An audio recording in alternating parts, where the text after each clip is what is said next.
They promised us flying cars, moon colonies, and a life of leisure.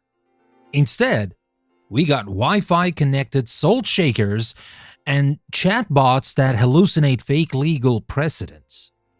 Welcome to the future, folks. It's expensive, it requires a software update, and it doesn't work. In this episode, we're going to dive into the smart home nightmare, asking the brave question: does my refrigerator really need a Twitter account? We will explore the phenomenon of AI hallucinations, where the world's smartest computers confidently gaslight us into believing nonsense. We will dissect the infinite loop of garbage where humans use AI to write emails that other humans use AI to read. And finally, we will pay tribute to the tech bros, the billionaire saviors who are busy building luxury bunkers in New Zealand while claiming to save the world. So buckle up, my friends. We're about to pop the bubble. I'm Danny, and this is the Critic episode from English Plus Podcasts.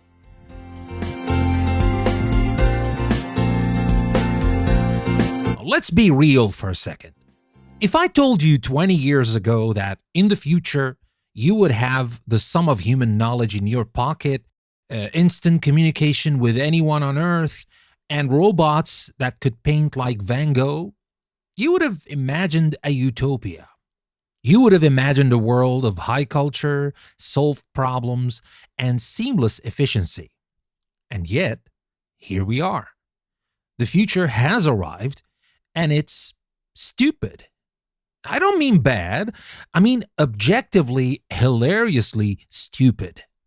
We have taken the most advanced technology in the history of our species and used it to disrupt the concept of walking to a taxi or turning on a light switch. We have engineers with PhDs from MIT spending their best years figuring out how to make you look at an advertisement for hemorrhoid cream for 3 extra seconds. Today, we're going to talk about the Internet of useless things and the great Silicon Valley hallucination. We're going to strip away the TED Talk inspirational music, the black turtlenecks, and the making the world a better place nonsense, and look at what is actually happening. Because frankly, someone has to say it. The emperor isn't just naked, he's wearing a VR headset and bumping into the furniture. Now let's start with a home. Remember when a home was just a place where you slept and ate? How quaint. Now your home is a smart ecosystem. I love the word smart in tech. It's the greatest branding lie of the century. In the tech world, smart doesn't mean intelligent. It means connected to the internet for no justifiable reason and vulnerable to Russian hackers. Take the smart fridge. Please explain this to me like I'm 5. Why does my refrigerator need a Wi-Fi connection? What is it downloading? Is it streaming a documentary on the history of ice? Is it tweeting about the expiring milk? They sell you this vision that the fridge will scan your groceries, realize you're out of eggs, and order them for you. Has anyone actually had this happen? No. Because to make that work, you have to spend 3 hours scanning barcodes every time you come home from the grocery store like an unpaid cashier. And then there's the screen. They put a massive tablet on the door, because that's what I want. When I go to the kitchen at 3 a.m. for a shame snack of cold pizza, I want to be bathed in the blue light of a weather widget telling me it's raining in London. Well, I don't live in London. But the absurdity doesn't stop at the fridge. We have the smart toaster, the smart hairbrush, the smart fork. Yes, that exists, which vibrates if you eat too fast. Imagine paying $200 for a utensil that nags you. It's like having dinner with your mother-in-law, but it runs on batteries. The issue isn't just that these things are useless. It's that they are liabilities. We have created a world where we can't make toast because the server is down. We have created a scenario where if your Wi-Fi cuts out, You can't get into your house because your smart lock is buffering. And let's talk about security. These devices are built with the digital security of a wet paper bag. You buy a cheap smart camera to catch burglars, and suddenly your live feed is being broadcast on a shady website in Eastern Europe. Your smart thermostat is being used as part of a botnet to take down the Pentagon's website. You wanted a convenient way to dim the lights. You ended up as an accessory to cyber warfare. And for what? So you can say, "Alexa, turn on the lights," instead of walking 4 feet to the wall? Is that where we are as a species? Have we optimized our lives so much that lifting an arm to flip a switch is considered an undue burden? We are building a cage of convenience. And the punchline is, we are paying a subscription fee for the privilege. Now, let's move on from hardware to software. Let's talk about the current darling of the tech world, artificial intelligence. Or, as I like to call it, mansplaining as a service. We are told that AI is the new oracle. It's going to cure cancer, solve climate change, and write our novels. And sure, it's impressive. It can write a sonnet about a potato in the style of Shakespeare in 3 seconds. Well, that's a cool party trick. But have you really actually tried to rely on it for facts? We call it hallucinating. That's the industry term. It sounds almost psychedelic, doesn't it? Like the AI is just having a bad trip. But let's be real. It's lying. It is a pathological liar. There was a case recently, you might have heard about it, where a lawyer used ChatGPT to write a legal brief. He asked the AI to find precedents for his case. And the AI, being the eager-to-please sociopath that it is, didn't just find precedents, it invented them. It cited cases like Varghese versus China Southern Airlines. Sounds real, right? It sounds official. It sounds boring. It's perfect. The problem? It didn't exist. The AI made up the case, made up the judge, made up the ruling, and handed it to the lawyer. And the lawyer, assuming that the smart computer was actually smart, filed it to court. The judge, being a human who actually knows how to check sources, realized the cases were fake. The lawyer was humiliated, sanctioned. This is the danger. The AI doesn't know what is true. It only knows what sounds plausible. It is a text prediction machine.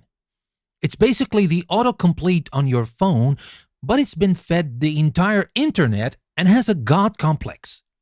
It's the digital equivalent of that one guy at a party who has an opinion on everything, speaks with total confidence, uses big words, and has absolutely no idea what he is talking about. We all know that guy. We usually try to avoid them, but now Silicon Valley wants us to hire him as our doctor, our lawyer, and our teacher. And the best part? The tech companies know this. They put little disclaimers at the bottom. AI may produce inaccurate information. Imagine if a car manufacturer did that. Warning: this car may occasionally explode or drive you into a lake for no reason. Good luck. You wouldn't buy that car, but you are lining up to integrate this technology into every aspect of our lives. We are outsourcing our thinking to a machine that cannot distinguish between a peer-reviewed medical journal and a conspiracy theory Reddit thread. What could possibly go wrong? Well, you tell me. Now, speaking of outsourcing thinking, let's look at the corporate world. We have reached a point of absurdity that historians will look back on and laugh at. If we still have historians in the future, of course. We have created an infinite loop of garbage content. Here's the scenario. You are a busy executive. You get an email. It's long. You don't have time to read it, of course, so you use an AI summarizer to give you the bullet points. The person who sent you that email? They were busy too. They didn't have time to write it, so they went to ChatGPT, typed in, "Send an update about the project," and the AI vomited out 5 paragraphs of corporate speak. Synergy, circle back, low-hanging fruit, etc. So let's track this. Person A uses AI to write the email. Person B uses AI to read the email. No human being has actually generated or consumed the content. It is machines talking to machines, wasting electricity, generating heat, and filing up servers, while the humans just click approve. Why are we even here? If the AI is writing the report and the AI is reading the report, can't we just skip the middleman and go to lunch? We are drowning in content that nobody wants to create and nobody wants to consume. The internet is filling up with AI-generated blog posts, written to game SEO algorithms, which are then scrapped by other AIs to train their models, which then generate even worse blog posts. It's like a snake eating its own tail, but the snake is made of spam. And the quality? Oh, the quality. Everything is starting to sound the same. Have you noticed that? That bland, perfectly grammatical, soulless tone? It's the voice of corporate Memphis. It's safe. It's inoffensive. It's utterly boring. We're smoothing out the edges of human communication. We are removing the weirdness, the typos, the personality. We are optimizing our communication for efficiency, but we are sacrificing connection. Soon, we will just have avatars of ourselves having meetings with avatars of our colleagues, agreeing on action items that avatars of our workers will execute. And we will sit in our pods, wearing our headsets, wondering why we feel so empty. And now, of course, we cannot talk about this mess without talking about the architects, the tech bros, the visionaries, the guys in the hoodies who tell us they are making the world a better place. You know the type. They give interviews where they stare intensely into the distance and talk about first principles and existential risk. They view themselves as the protagonists of reality. There is a profound narcissism in Silicon Valley. It's not enough to build a successful software company and make $1 billion. No, that's too pedestrian. They have to be saviors. They have to be the Messiah. They aren't just selling you a car. They are accelerating the transition to sustainable energy. They aren't just selling you a chat app. They are connecting the neural fabric of humanity. Oh, get over yourselves. You built a website where people post pictures of their lunch. You aren't Gandhi. The hypocrisy is stunning. These are the people who talk endlessly about community and connection, but they are the most isolated people on the planet. They are buying vast tracts of land in Hawaii or building doomsday bunkers in New Zealand. Have you noticed that? The people who are building the future seem terrified of living in it. They are obsessed with effective altruism, this philosophical idea that they should make as much money as possible so they can decide how to best save the world. Convenient, isn't it?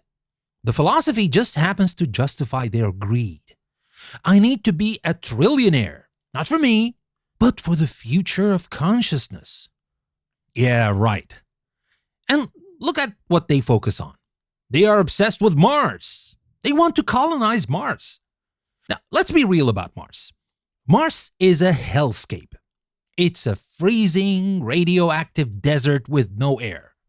It makes Antarctica look like a tropical paradise. But the tech bros are obsessed with it. Why? Because they have given up on Earth? Or because Earth has rules and taxes and other people? On Mars, you can be the king. You can be the emperor of the dust. It's the ultimate escapist fantasy. Instead of fixing the messy, complicated problems we have here, just small problems like poverty, education, healthcare, no. They want to press the reset button on a new planet. It's the geopolitical equivalent of flipping the Monopoly board over because you're losing. That's the exact same thing. They treat human civilizations like a software project. Version 1.0 Earth is buggy, too much legacy code. Let's just launch version 2.0 Mars in beta. Meanwhile, back on Earth, the rest of us are dealing with the consequences of their move fast and break things philosophy. Well, congratulations. You broke things. You broke democracy, you broke our attention spans, and you broke the concept of truth. Can we maybe move a little slower and fix things? And now let's talk about the darker layer to all of this, the commodification of you. It's not just that the gadgets are useless or the billionaires are delusional, it's what they're taking from you. In the old days, if you bought a toaster, the transaction ended there. You gave them money, they gave you a toaster, end of story. Now the transaction never ends. The device is a spy. The service is a trap. They call it data mining, which is a polite way of saying digital stalking. You are the product. You know the saying, but let's really look at what that means. It means your behavior, your location, your heartbeat, your voice, your fears, and your desires are being harvested, packaged, and sold to the highest bidder. Why is the smart TV so cheap? Because it's watching you. It's tracking what you watch to build a profile of your political leanings, your health status, your socioeconomic class. We have voluntarily bugged our own homes. The Stasi or the KGB could only dream of this level of surveillance. And we didn't just accept it, we stood in line overnight to buy it. We paid $1,000 for the privilege of carrying a tracking device in our pocket that listens for keywords so it can serve us ads for sneakers. And they sell this to us as personalization. We track you so we can give you a better experience. No, you track me so you can manipulate me. You track me so you can find the crack in my psychological armor and wedge a credit card transaction into it. The entire tech economy is built on the extraction of human attention. It is a strip mining operation, but instead of coal, they are mining your focus. They are mining your dopamine receptors. And this brings us back to the uselessness of it all. All this data, all this computing power, all this surveillance. And for what? To sell more stuff? We aren't solving the great mysteries of the universe. The greatest minds of our generation are figuring out how to make you click on a one weird trick to lose belly fat banner. It is a tragedy of wasted potential. So, where does this leave us? Am I saying you should smash your phone with a hammer and move to a cabin in the woods? I mean, it sounds tempting, but no, that's not what I'm saying. The guide from a podcast would tell you to use digital boundaries. Well, I'm not the guide now, I'm the critic. I'm telling you to stop being a sucker. Stop believing the hype.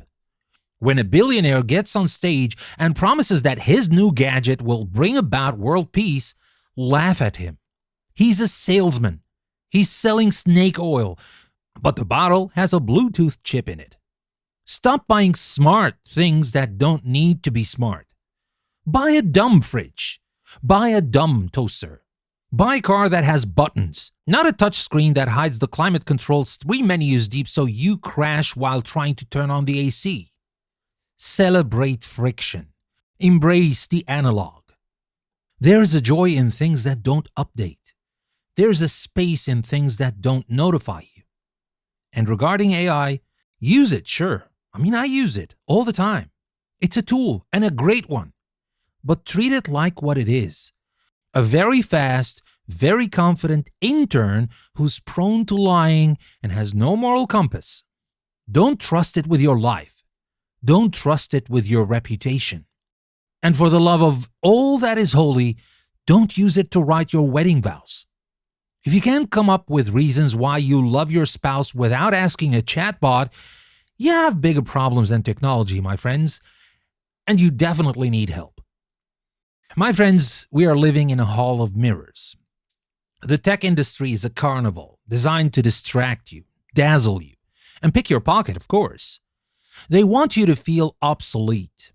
They want you to feel like if you don't adopt the latest app, the latest headset, the latest implant, you will be left behind. But look around. The people who are ahead, the ones living the fully optimized tech bro lifestyle, do they look happy? They look anxious. They look tired. They look like they are running on a treadmill that is going slightly too fast. Maybe the dumb life isn't so bad.